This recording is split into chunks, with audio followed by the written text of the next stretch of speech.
జై తెలంగాణ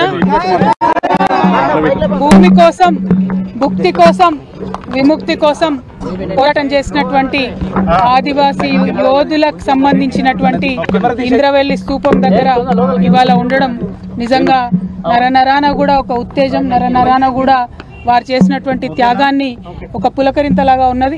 మరి వారి త్యాగాలను గుర్తు చేసుకొని తెలంగాణ రాష్ట్రాన్ని అభివృద్ధి చేసుకుంటూ వచ్చినాం.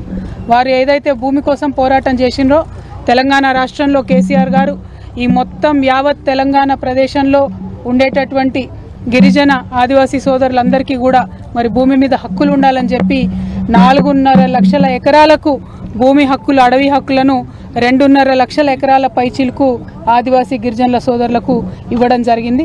గత 10 ఏళ్లలో బీఆర్ఎస్ హయాంలో, కేసీఆర్ గారి హయాంలో మరి భుక్తి కోసం, భూమి కోసం పోరాటం చేసినటువంటి వీరులందరినీ కూడా గౌరవించుకోవడం జరిగింది.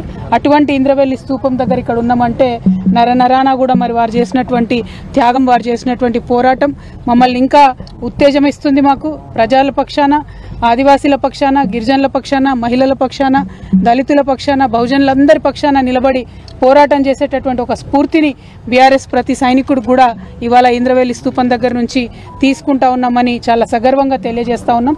వారు చేసినటువంటి త్యాగాలు మరవలేని, వారి పోరాటాలు మరవలేనటువంటి మరి అటువంటి ఉత్తేజంతో ఉన్నటువంటి ఈ తెలంగాణలో మరి ఇప్పుడు నడుస్తున్నటువంటి ప్రభుత్వ హయాంలో రైతులకు అన్యాయం జరుగుతోంది, మహిళలకు అన్యాయం జరుగుతోంది.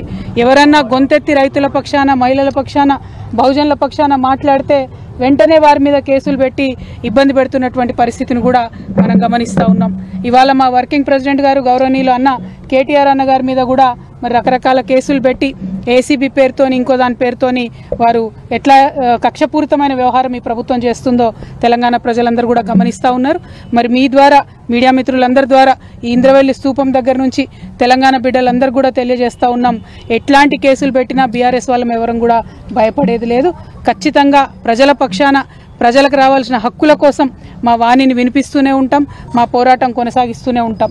నిన్నటికి నిన్న ఈ ప్రభుత్వం మొదలు 15,000 ఇస్తాము ఎకరానికి రైతు భరోసా అని చెప్పి దాన్ని తగ్గించి 12,000 ఇస్తామని చెప్తే ఇవాళ బీఆర్ఎస్ పార్టీ పిలుపిచ్చింది, రాష్ట్ర వ్యాప్తంగా మేము రైతుల పక్షాన ధర్నా చేస్తామని చెప్పి.